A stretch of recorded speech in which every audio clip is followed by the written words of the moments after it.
Hello students, तो आज Hindi medium के छात्रों के लिए अंतिम लेक्चर स्टार्ट होने वाला है।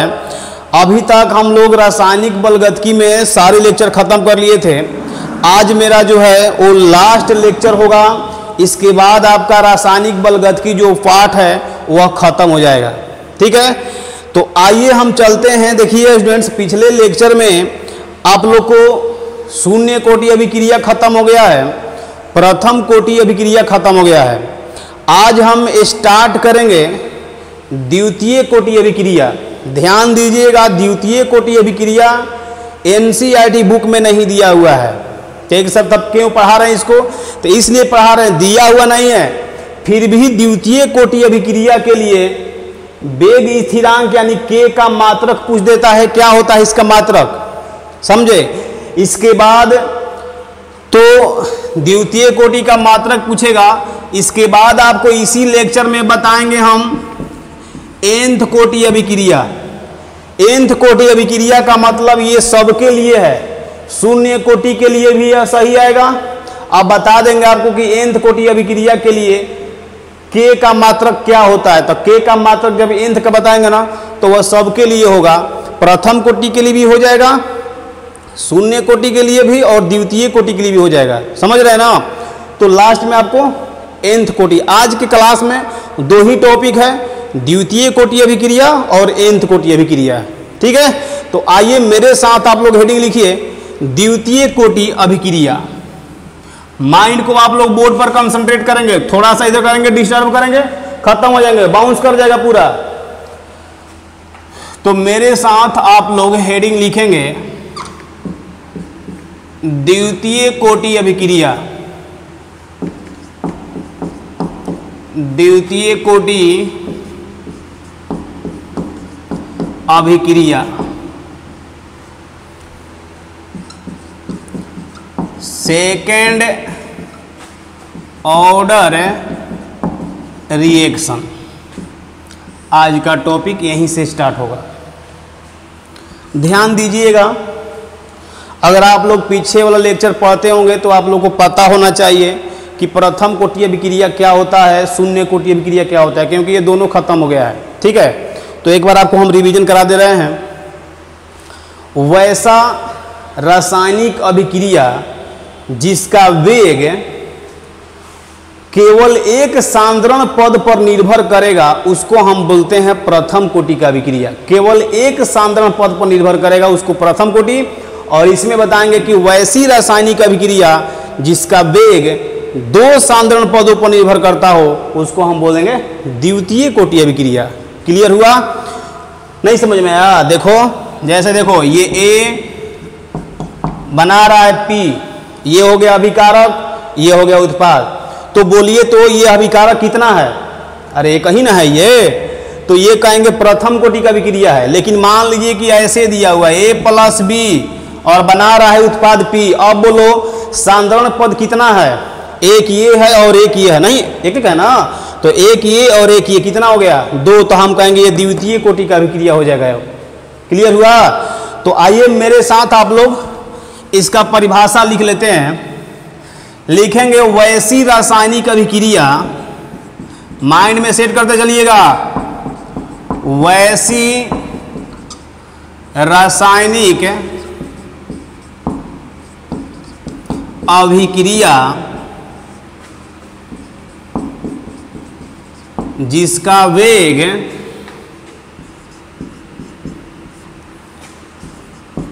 दो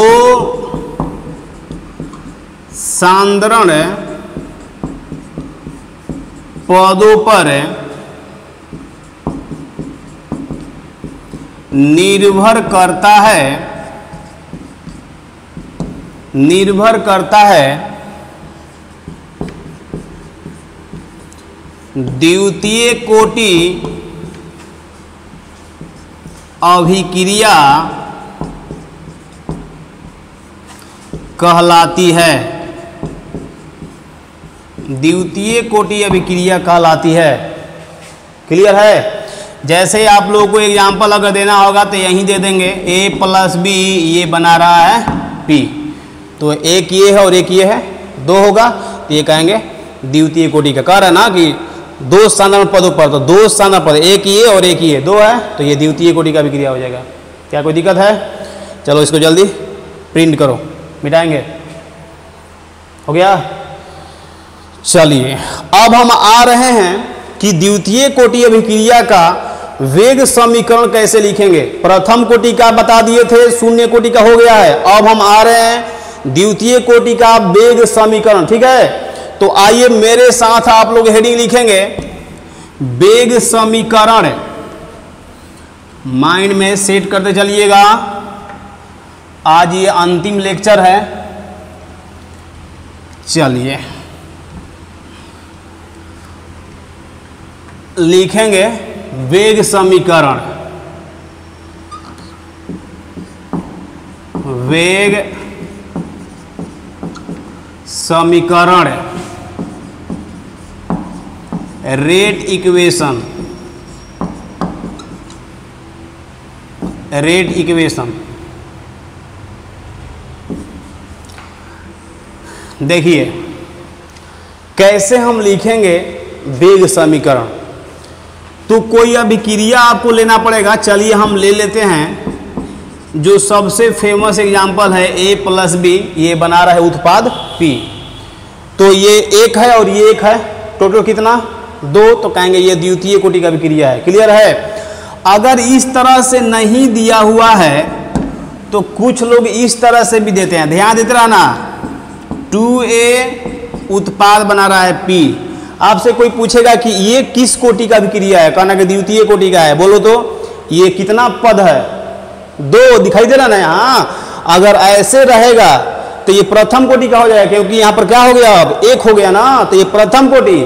अगर यहाँ पर आप दो दे देंगे तो ये हो जाएगा द्वितीय कोटि का अभिक्रिया। तो ऐसे लिखो या फिर ऐसे लिखो, दोनों अभिक्रिया जो है वो द्वितीय कोटि का है। क्लियर है? माइंड में सेट करते चलो। अब देखो वेग समीकरण कैसे लिखेंगे। तो अगर इस अभिक्रिया का लिखना होगा तो आप लिखेंगे वेग, जिसको हम सूचित करते हैं R से, इसको दर भी बोल सकते हैं, बराबर के, अब सांद्रता लिखा जाता है अभिकारक का। अभिकारक की सांद्रता, इसका कितना गुणांक है? एक है ना, तो इसको घात में लिखा जाता है। एक है तो नहीं लिखा जाता है घात में। इसके बाद यह B है, तो इसका गुणांक एक है, तो इसका भी घात एक देना पड़ेगा। क्लियर है?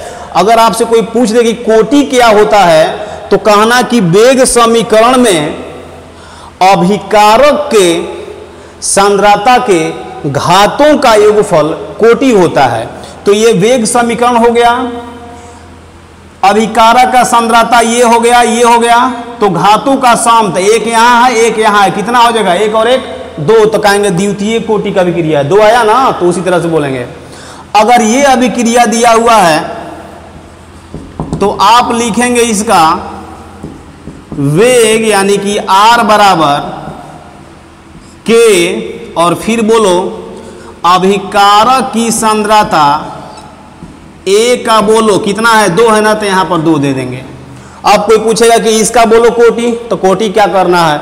वेग समीकरण में अभिकारक के घात, तो अभिकारक है कितना है? एक ही ना अभिकारक है, तो दो है, तो बोलेंगे द्वितीय कोटि है। क्लियर है?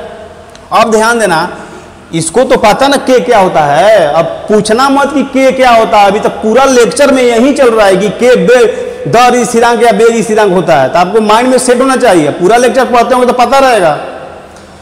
यहां से देखो तो कोई पूछ दे आपसे कि बताइए ये अभिकारक का सांद्रता है और ये वेग है, दोनों में कैसा रिलेशन है? तो आप क्या कहिएगा कि दोनों में संबंध, यहां लिख दे रहे हैं वेग, यानी कि R बराबर का आइए तो इसके A² होगा। ऐसे ये तो स्थिरांक है ना, तो स्थिरांक हटाएंगे, दोनों में कैसा संबंध है? ये यहां से द्वितीय कोटि अभिक्रिया का दूसरा परिभाषा, द्वितीय कोटि अभिक्रिया का दूसरा परिभाषा पर ध्यान दो। आप बोल सकते हैं वैसी रासायनिक अभिक्रिया जिसका वेग अभिकारक के सांद्रता के स्क्वायर के समानुपाती हो उस अभिक्रिया को द्वितीय कोटि अभिक्रिया बोलते हैं। तो दो परिभाषा इसका हो गया, दोनों अगर आपको याद है तो सही बात है, अगर कोई एक भी याद है तो भी चलेगा। ठीक है, तो आइए इसको भी लिख लेते हैं, क्यों इसको हम छोड़ दें, सब कुछ लिखिए। वैसी रासायनिक अभिक्रिया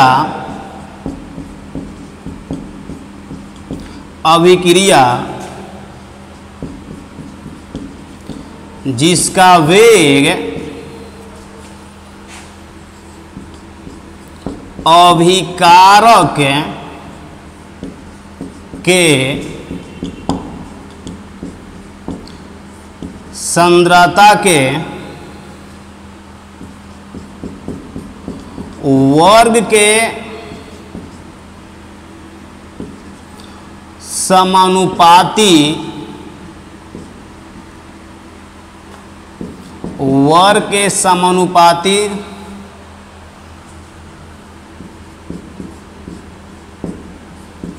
होता है, द्वितीय कोटि अभिक्रिया कहलाती है। द्वितीय कोटि अभिक्रिया कहलाती है। क्या कोई दिक्कत है? आ रहा समझ में? अब हम आ रहे हैं, देखिए सबसे ऑब्जेक्टिव में एक नंबरिया में क्वेश्चन यहाँ से पूछता है कि द्वितीय कोटि अभिक्रिया के लिए जो वेग स्थिरांक है, ये भी वेग स्थिरांक कहलाएगा, यह भी वही है, तो कहेगा इसका मात्रक बताइए। क्योंकि एनसीईआरटी बुक में तो प्रथम कोटि और शून्य कोटि दिया है, द्वितीय कोटि तो दिया नहीं है, और द्वितीय कोटि पूछ देगा तो आप कह देते हैं कि सिलेबस से बाहर पूछ दिया है। समझे? तो बाहर कुछ नहीं है, माइंड अंदर जाकर पढ़िए, थोड़ा अंदर गहराई में जाइए तब ना पता चलेगा। इसलिए सारा कुछ आपको बता दे रहे हैं, कुछ भी बाहर से आ ही नहीं सकता है। ठीक है, बस आप अच्छा से अपना नोट्स कॉपी बनाते रहिए और बार बार उसी को रिवीजन करते रहिएगा। रिवीजन करेंगे सब माइंड में सेट रहेगा, रिवीजन करना छोड़ देंगे सब डिलीट हो जाएगा। ठीक, लिख लिए। अब आपको बता रहे हैं वेग स्थिरांक का मात्रक क्या होता है। देखिए हम कैसे निकाल रहे हैं, शून्य कोटि का और प्रथम कोटि का दर स्थिरांक यानी वेग स्थिरांक का मात्रक हो गया है। ठीक है, द्वितीय कोटि आज स्टार्ट हो रहा है, मिटाएंगे इसको। चलिए, तो आप लोग मेरे साथ हेडिंग लिखिए,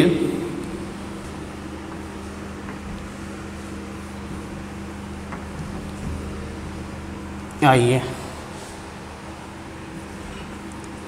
वेग स्थिरांक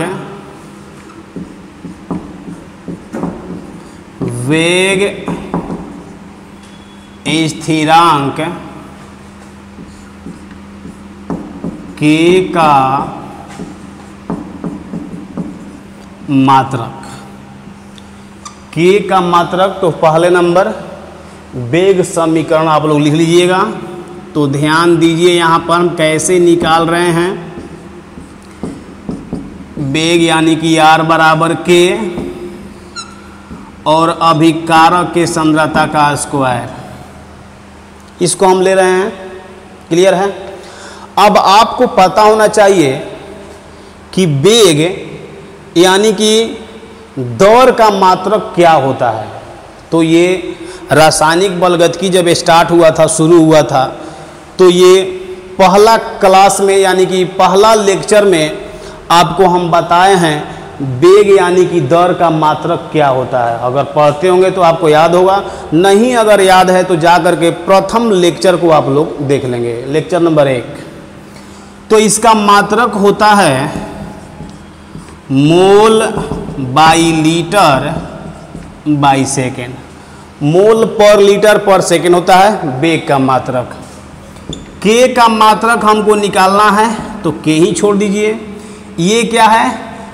ए की सांद्रता। सांद्रता मतलब आप जानते हैं क्या होता है, बार बार बोल रहे हैं हम, सांद्रता का मतलब भूत नहीं होता है। सांद्रता कहा जाता है मोलरता को, जो कि आपको बिलियन जब पाठ चल रहा था तो बिलियन में मोलरता बता दिया गया है। अब मोलरता क्या होता है? तो मोलरता होता है विलेय का मोल ये होता है मोल, और बिलियन का आयतन होता है किस में? लीटर में। तो हम कह सकते हैं मोलारता बराबर यानी कि सांद्रता बराबर मोल और बाटा में होता है लीटर, और ये स्क्वायर है तो यहाँ पर हम स्क्वायर दे देंगे। कोई दिक्कत है तो बोलिए। क्लियर है? अब एक से एक खत्म हो जाएगा, दो गो है तो एक खत्म हो जाएगा ना। के का मात्रक यहां से आप निकाल दीजिएगा, लीटर को इधर लाइए तो आप यहां पर लिखेंगे लीटर। यहां देखो मोल है तो मोल जब इधर आएगा तो नीचे आ जाएगा, तो हम इसको कह सकते हैं मोल इनवर्स, और ये 1/2 है तो हम इसको क्या बोलेंगे? Second inverse. तो ये आपका हो जाएगा द्वितीय कोटि के लिए के का मात्रक लीटर पर मोल पर सेकेंड। क्लियर है?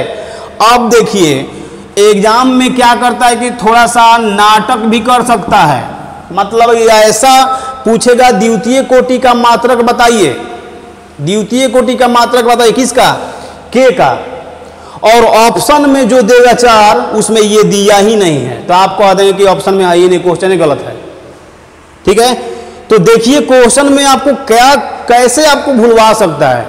पहले नंबर हमको ये बताइए कि मोलरता बराबर क्या होता है। मोलरता को जानते हैं ना, बड़ा एम से सूचित किया जाता है। मोलरता बराबर आपको तुरंत बोले थे बिले का मोल और बाई लीटर। तो ये मोलरता बराबर होता है मोल बाई लीटर। क्लियर है? अगर हम इसको पलटेंगे लीटर को ऊपर और मोल को नीचे, तो क्या हम इसको नहीं कह सकते हैं कि जब लीटर और बाटा में मोल होगा तो ये क्या हो जाएगा? Molarity inverse. अरे भाई इसको भी तो पलटना पड़ेगा, जब इसको पलटेंगे तो इसको भी पलटेंगे, तो ये 1/m, तो मतलब क्या समझ रहे हैं? m inverse. और यही बात यहाँ दिया हुआ है लीटर पर मोल, यानी कि लीटर ऊपर है और मोल नीचे है। तो लीटर बाटा जब इसको पलटेंगे तो हम इसको जगह पर क्या लिखेंगे? इसके के बराबर मोलारिटी इनवर्स सेकेंड इनवर्स। देखिए ऑप्शन में आपको ये सुनाएगा, ये को ने गलती दिया है, समझ रहे ना? तो इसको आप जल्दी प्रिंट कर लीजिए। और अब हम आ रहे हैं nth ऑर्डर रिएक्शन में।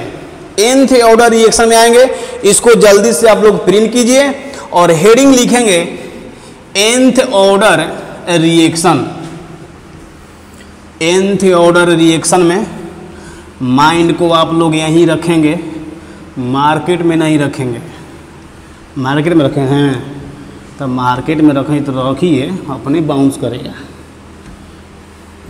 चलिए तो अब आ रहे हैं हम nth ऑर्डर रिएक्शन। मेरे साथ आप लोग हेडिंग लिखिए nth कोटि अभिक्रिया। nth कोटि अभिक्रिया, इसको आप बोल सकते हैं nth order reaction. nth order reaction बोलेंगे। ठीक है? अब nth ऑर्डर रिएक्शन है, कहेगा इसका वेग समीकरण लिखिए nth ऑर्डर रिएक्शन का। तो पहले कहिएगा कि आप अभिक्रिया दीजिए तब ना, तो अभिक्रिया देगा। देखिए ध्यान देते रहना, कहेगा A कन्वर्ट कर रहा है P, ये अभिकारक हो गया, ये उत्पाद हो गया। अगर आपसे कह दिया जाए कि यह अभिक्रिया nth कोटि का अभिक्रिया है, आपको पहले बता दिया गया है वेग समीकरण जो है वो प्रयोग के द्वारा निकाला जाता है, प्रयोग के द्वारा निकाला जाता है। माइंड को सेट रखिएगा। तो आपसे अगर कह दिया जाए कि यह अभिक्रिया nth कोटि का अभिक्रिया है, और जैसे ही nth कोटि बोलेगा कहिएगा कि nth कोटि, तब क्या दिक्कत है? रुकिए, हम लिख रहे हैं R बराबर K, और कहिएगा अभिकारक की सांद्रता। ध्यान देना, अब वेग R बराबर K, अभिकारक की सांद्रता। अब सुनो, अगर इसका घात 1 देंगे या तो यही अभिक्रिया हो जाएगा, प्रथम कोटि अभिक्रिया हो जाएगा। अगर इसका घात यहाँ पर 0 देंगे तो यही अभिक्रिया अब कहलाएगा कि शून्य कोटि का अभिक्रिया है। शून्य कोटि, प्रथम कोटि, द्वितीय कोटि किस पर निर्भर करता है? उसके वेग समीकरण पर निर्भर करता है। अब सवाल उठता है कि ये कैसे आएगा, तो ये आपको बता दिया गया पहले, ये प्रयोग के द्वारा निकाला जाता है। और कह दिया क्या, nth कोटि का है, तो nth कोटि जैसे ही कहेगा आपको कह दिएगा इसका घात n होगा, बस खत्म। क्या, तो ये अभिक्रिया nth कोटि का अभिक्रिया है। अब हम आ रहे हैं कि nth कोटि अभिक्रिया का K का मात्रक क्या होगा, K का मात्रक। और इस बार जो हम मात्रक लिखवाएंगे nth कोटि अभिक्रिया का, उससे आप प्रथम कोटि, शून्य कोटि और द्वितीय कोटि का भी निकाल सकते हैं K का मात्रक। समझ रहे ना? तो आप लोग मेरे साथ हेडिंग लिखिए, इसको जल्दी से प्रिंट कर लीजिए और मेरे साथ आप लोग हेडिंग लिखेंगे K का मात्रक। तो जल्दी से थोड़ा सा स्पीड को आप लोग फास्ट कर दीजिए अपने और लिखिए यहाँ पर वेग स्थिरांक, ध्यान देते रहना, वेग स्थिरांक K का मात्रक। समझे? तो पहला नंबर आप क्या करेंगे, वेग समीकरण। तो अभी तुरंत बताए थे, वेग इक्वल टू K और अभिकारक की सांद्रता का घात n। कोई दिक्कत है? कोई दिक्कत नहीं है। इसको आप लोग जानते होंगे कि वेग का मात्रक होता है मोल पर लीटर पर सेकेंड। K का मात्रक हमको निकालना है। ये सांद्रता है, सांद्रता मोलरता को बोला जाता है। इसका होता है मोल बटा में लीटर, ऊपर में घात n है, तो हम इसका घात n देंगे। देखते जाएंगे ध्यान से, मेरा दोष मत दीजिएगा अगर समझ में नहीं आएगा। तो ये हो गया, बोलो, K का मात्रक निकालना है। और ये क्या हो जाएगा, तो ये हो जाएगा मोल का घात, देखते हैं ना, मोल का घात n। और बाई क्या लिखेंगे, लीटर का घात n। लिख सकते हैं, इसको ऐसे लिख सकते हैं। अब देखो, लीटर का घात n है तो इसको इधर लाएंगे तो ये नीचे है ना, तो इसको इधर लाएंगे तो ये ऊपर चल जाएगा। मोल का घात n ऊपर है तो ये इधर लाएंगे तो क्या आएगा, नीचे आ जाएगा। देखते जान ध्यान से, यहाँ से लीटर का घात n है, इसको इधर लाओ तो नीचे है तो ये ऊपर आ जाएगा। इसको हम लिखेंगे लीटर का घात n और बाई लीटर। देखते जान ध्यान से, मोल का पावर n आएगा तो ये क्या होगा, यहाँ ऊपर में मोल है और ये तो नीचे में आ जाएगा। मोल का घात n और ये सेकेंड इनवर्स और ये K। तो यहाँ से K का मात्रक आप निकाल सकते हैं। देखो, लीटर का घात n और इसका घात 1 है, तो इसको हम लिख सकते हैं लीटर का घात n-1। फिर आप यहाँ लिखेंगे, यहाँ पर ध्यान देते रहना, मोल का घात 1 - n और ये क्या होगा, सेकेंड इनवर्स। तो ये है K का मात्रक, ध्यान दीजिएगा। अब यहाँ पर कहेगा आपसे कि शून्य कोटि का अभिक्रिया, तो शून्य रखो यहाँ पर, तो शून्य रखेंगे तो क्या होगा, लीटर इनवर्स। शून्य रखो यहाँ पर तो क्या होगा, मोल, और ये सेकेंड इनवर्स, तो क्या होगा, मोल पर लीटर पर सेकेंड। देखिएगा, शून्य कोटि के लिए बताए थे। प्रथम कोटि कहेगा तो यहाँ 1 रखो n की जगह पर, तो 1 रखेगा तो 1 और 1 खत्म। यहाँ भी 1 रखो तो 1 खत्म, तो क्या बचेगा यहाँ पर, सेकेंड इनवर्स। तो आपको बताए थे प्रथम कोटि के लिए K का मात्रक होता है सेकेंड इनवर्स, याद होगा। और द्वितीय कोटि अभी आया, तो द्वितीय कोटि के लिए यहाँ पर 2 रखो, देखो 2 रखो, तो 2 रखेंगे तो 2 माइनस 1, 1 बचेगा। यहाँ 2 रखो, 1 माइनस 2 क्या होगा, मोल इनवर्स हो जाएगा, और ये सेकेंड में तो लिखवाए थे तुरंत लीटर पर मोल पर सेकेंड। क्लियर हुआ। और अब हम आ रहे हैं कि अर्ध nth कोटि के लिए, nth कोटि चल रहा है, अर्ध आयु काल और अभिकारक के सांद्रता में क्या संबंध होता है। बस आपका टाइम हम 1 मिनट लेंगे, तो आप लोग जल्दी से इसको मिटा दें। चलो आइए हेडिंग लिखिए मेरे साथ, nth कोटि, nth कोटि अभिक्रिया के लिए अर्ध आयु, ध्यान दे रहना, अर्ध आयु काल एवं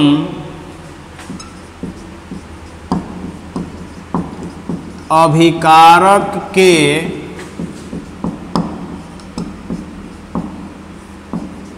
सांद्रता में संबंध है।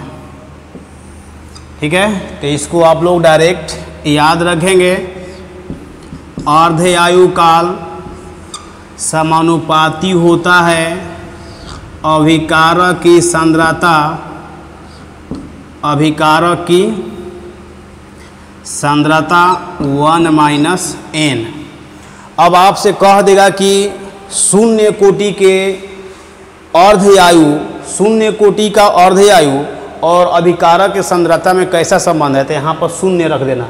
तो शून्य रख देगा तो क्या होगा, इसको खत्म कर दो तो आएगा a, तो क्या होगा, ये अर्ध आयु समानुपाती होगा। समझ रहे हो। अगर कहेगा कि प्रथम कोटि, तो प्रथम कोटि के यहाँ 1 रखो, तो 1 माइनस 1 क्या होगा, खत्म, तो 0 ना, तो 0 तक मतलब क्या, इसका मान कितना 1 होगा। तो उस केस में हम कहेंगे कि प्रथम कोटि अभिक्रिया का अर्ध आयु क्या होता है, कांस्टेंट, यानी कि स्थिरांक आपको मिलेगा, स्थिर होता है, फिक्स, निश्चित होता है। ठीक है, तो ये आप लोग जल्दी से लिखिए। और अब हम आ रहे हैं लास्ट टॉपिक आज क्लास का। आज स्टार्ट होगा उत्प्रेरक के बारे में, इसको मिटाएंगे।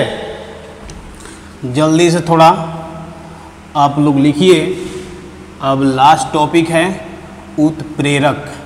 माइंड में आप लोग सेट करते चलिएगा, कोई भी वर्ड मिस्टेक नहीं करना चाहिए। चलिए तो आएंगे मेरे साथ, हेडिंग लिखिए उत्प्रेरक।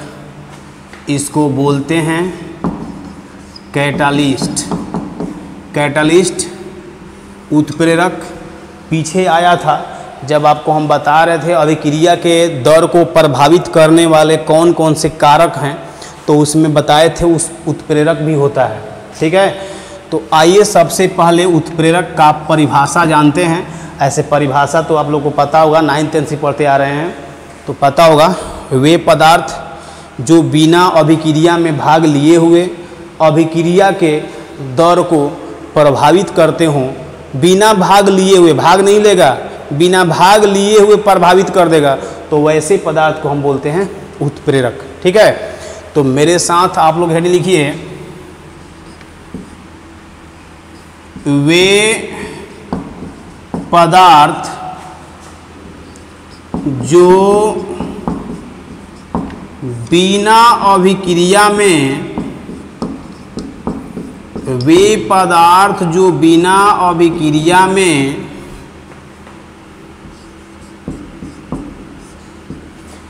भाग लिए हुए अभिक्रिया की दर को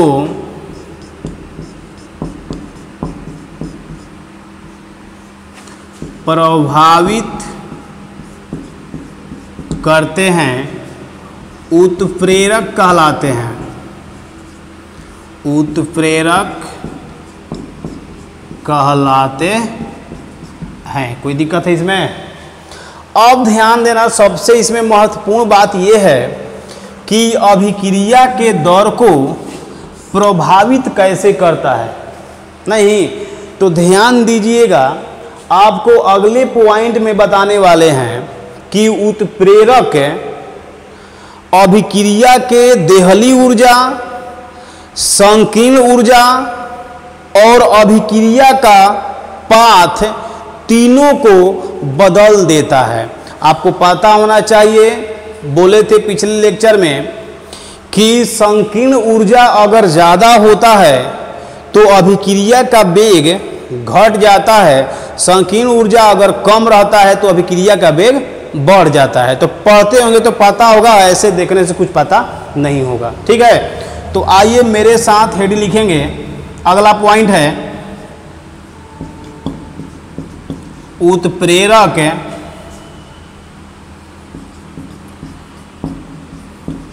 अभिक्रिया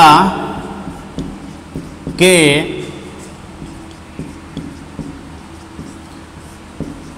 देहली ऊर्जा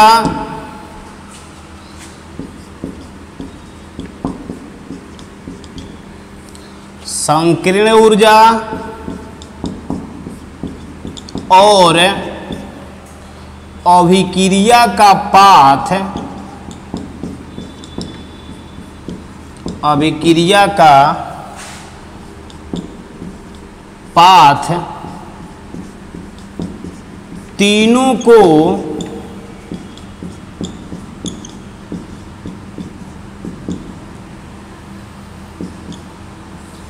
परिवर्तित कर देता है। तीनों को परिवर्तित कर देता है, समझ रहे ना? इसी के वजह से क्या होता है, अभिक्रिया का दर प्रभावित हो जाता है। आइए इसको देखते हैं ग्राफ के द्वारा। ध्यान देते रहना, माइंड यहीं रखो। ग्राफ के द्वारा देखते हैं। चलिए, ये कोई अभिक्रिया है, ठीक है।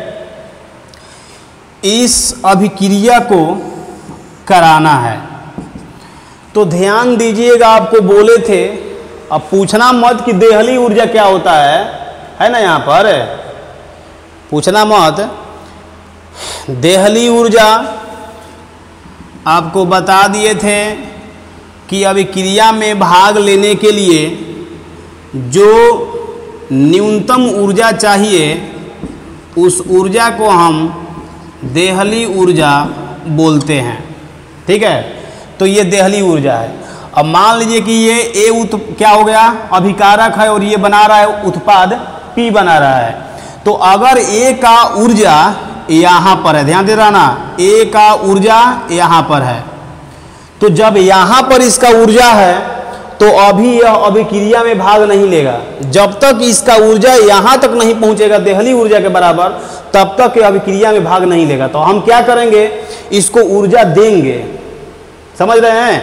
तो जैसे ही इसको ऊर्जा देंगे इसका ऊर्जा बढ़ेगा। किसका है ये? A का है। इसको देखो, लिखते हैं HA।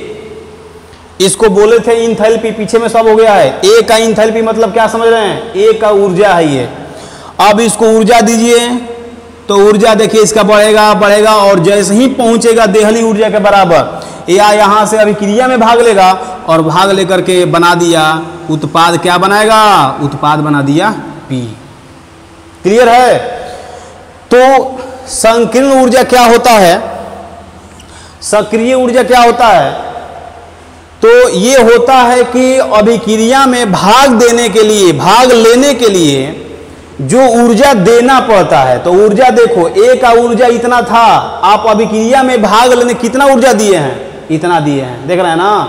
तो इस ऊर्जा को हम क्या बोलेंगे? सक्रिय ऊर्जा बोलेंगे, इतना तक, क्योंकि इतना ही ऊर्जा दिए हैं ना। ऐसे क्या समझ में आ रहा है? अब क्या कीजिए कि इसमें उत्प्रेरक को मिलाइए, और जैसे ही उत्प्रेरक को मिलाएंगे यह क्या करेगा कि अभिक्रिया का पाथ को ही बदल देता है। देखिए, अब ये अभिक्रिया है, समझे? जो अभिक्रिया ये ऐसे हो रहा था, अब यहाँ पर होगा, यहाँ पर। अब तो इसके लिए हमको इतना देना पड़ेगा और देहली ऊर्जा आपका यहाँ पर होगा। ध्यान देना, अब देहली ऊर्जा बदल दिया, देहली ऊर्जा आपका ये हो गया, समझे, और संकीर्ण ऊर्जा ये हो गया। चलो इसको हम लिख देते हैं, ध्यान दे रहना, इसको हम ये लिख देते हैं और इसको हम जगह नहीं है तो ऐसे करके हम लिख दे रहे हैं EA1। क्या कोई दिक्कत है तो बोलिए, सही है। तो ये ग्राफ है, ग्राफ से मतलब नहीं है, इसी तरह से बना दिए, आपको समझाना है ना, सब कुछ है तो बना दिए। ये हो गया क्लियर। अब आ रहे हैं हम उत्प्रेरक कितने प्रकार का होता है। तो ध्यान दीजिएगा, उत्प्रेरक मेन रूप से देखा जाए तो दो ही प्रकार का होता है, एक धनात्मक उत्प्रेरक और एक ऋणात्मक उत्प्रेरक। तो उसको भी हम स्टार्ट करेंगे, इसको हम मिटा रहे हैं, प्रिंट कर लीजिए जल्दी से, कर लिए होंगे। चलिए तो अब हम आ रहे हैं उत्प्रेरक कितने प्रकार के होते हैं। तो बता दिया गया आपको कि दो प्रकार के होते हैं, एक धनात्मक और एक ऋणात्मक। तो आप यहाँ लिखिए उत्प्रेरक, उत्प्रेरक, इसको मिला देना, उत्प्रेरक। ये होता है दो प्रकार का, एक होता है धनात्मक उत्प्रेरक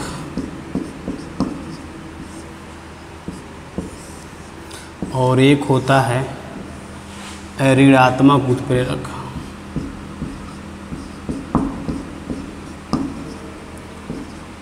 उत्प्रेरक, ध्यान दीजिएगा,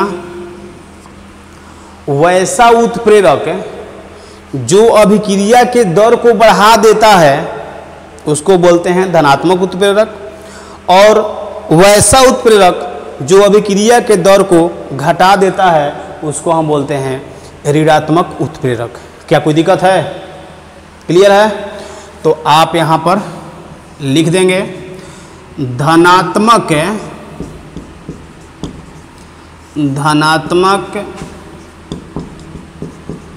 उत्प्रेरक की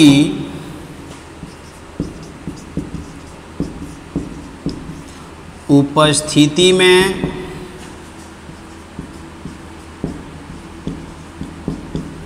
अभिक्रिया की दर बढ़ जाती है। क्लियर है। और यहाँ पर आप लिखेंगे, आप क्लियर हो गया, ये घट जाती है, यहाँ पर आप लिखेंगे ऋणात्मक उत्प्रेरक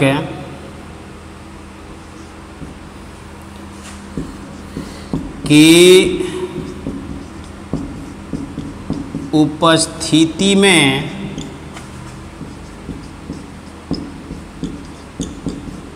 अभिक्रिया की दर घट जाती है। क्या कोई दिक्कत है इसमें? तो यही था, आज आप लोग का लेक्चर खत्म हो गया।